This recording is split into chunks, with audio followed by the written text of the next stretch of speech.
You see, I learned something today. Throughout this whole ordeal, we've all wanted to show things that we weren't allowed to show. But it wasn't because of some magic goo. It was because of the magical power of threatening people with violence. That's obviously the only true power. If there's anything we've all learned, it's that terrorizing people works. That's right. Don't you see, Gingers?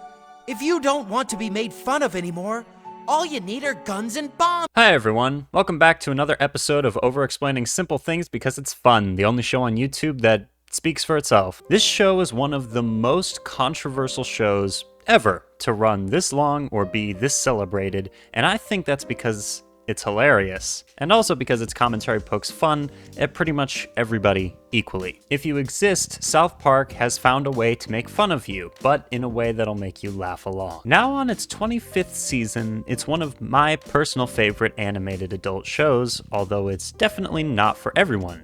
Case in point, the episode I want to talk about. My name's Daniel, I'm 19 years old, and I started watching South Park a little over a year ago. While the show already revels in shock humor and goes off the rails fairly regularly, there was one episode that really stood out to me the first time I saw it. I recently discovered that this is actually considered to be one of the most important episodes of the entire show, and this episode sets the tone for one of the most infamous characters in adult animated television. I'm talking about Tally! I'm so high right now, I have no idea what's going on. Just kidding, we're going to talk about Scott Tenorman Must Die, because Tally's character is the worst character ever. The basic premise of this episode, if you're somehow unaware, is that 8-year-old Eric Cartman is tricked by 9th grader Scott Tenorman into buying his pubic hair. Hilarious, right? Some big mean jerk picks on a little kid. Ha ha ha, classic comedy. The episode escalates as Cartman tries to get back at his bully in increasingly crazy ways, but is foiled and suffers more and more humiliation and loss as Scott continues to be just one step ahead of him. All of this actually sounds pretty tame for a South Park episode. And even though Cartman says more and more violent stuff as the episode goes on,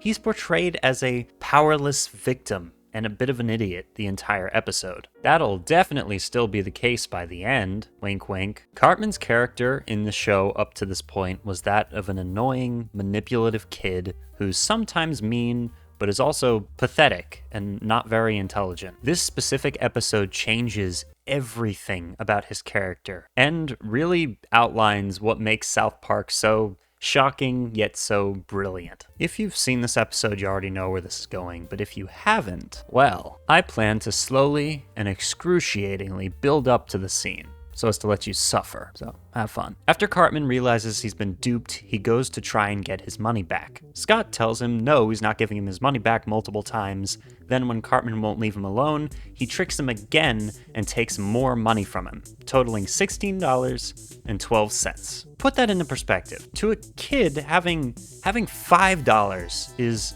a big deal. There's so much potential there, and the amount of time it would take to save over $15 would seem immense to an 8-year-old. And I know some kids are more privileged and might not know that exact feeling of saving like pennies and dimes that you find, but the main kids in South Park are mostly from low-income families, so I'm pretty sure that's where they're going with this, and it's a terrible blow to have been swindled twice. The stakes are rising. This is unrelated, but do you girls ever look directly into your webcam and just kind of give your FBI agent a little encouragement? Something like, hey, you're doing great. Make sure you're drinking water and sleeping enough.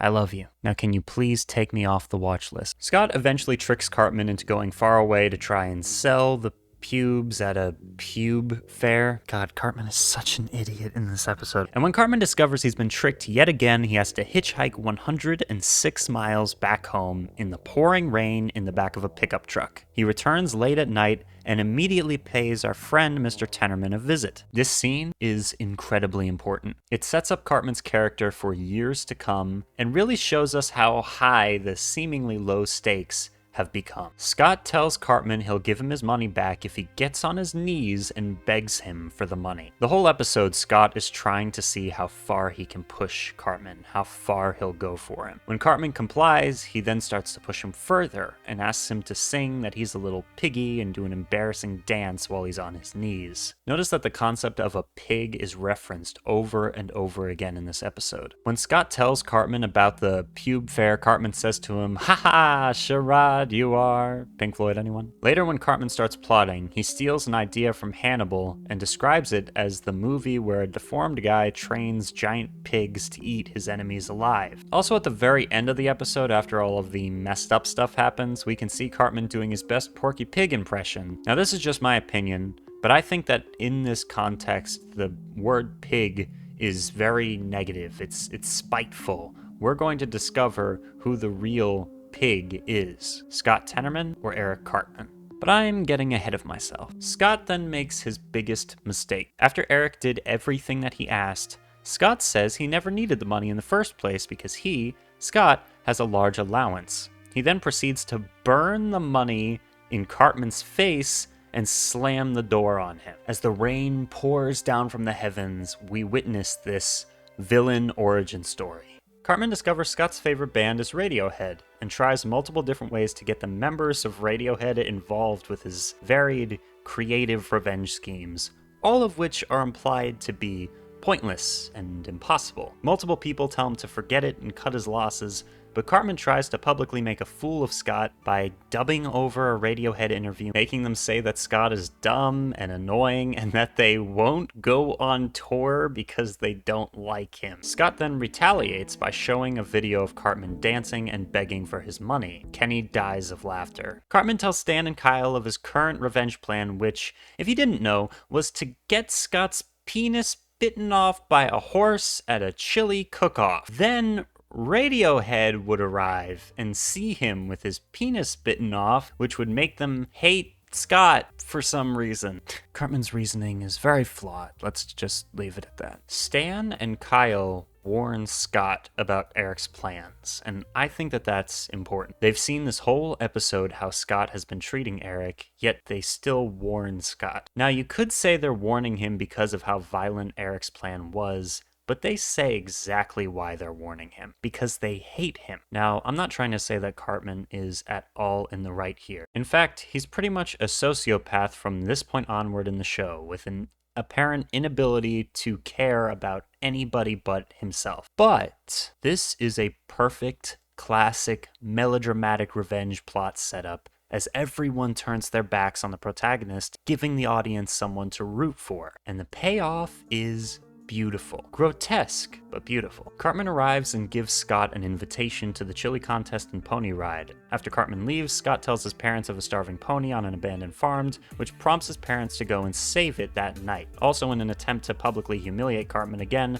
Scott cooks a chili intentionally contaminated with pubic hair from all the teenagers of South Park. And then this is it. While it's not the most vile or conventionally disturbing moment on the show, the setup and build that make it incredibly personal makes this next scene potentially the darkest in South Park's long and varied history. You ready? Cartman throws a water balloon at Scott and completely ruins his day, gets water all over him. No, actually, he kills Scott's parents and hacks their bodies into small chunks, which he makes chili with, and Scott Tenorman eats his own parents. He eats his own parents! Then Radiohead actually does show up, and they see Scott crying and make fun of him for being a little bitch. Cartman starts drinking Scott's tears with joy, and Stan and Kyle decide never to bother Eric again. Tom York making fun of someone for being sad is the greatest joke of all time. Somehow, Radiohead not only manages to be one of the greatest bands, but also one of the greatest punchlines. Imagine for a second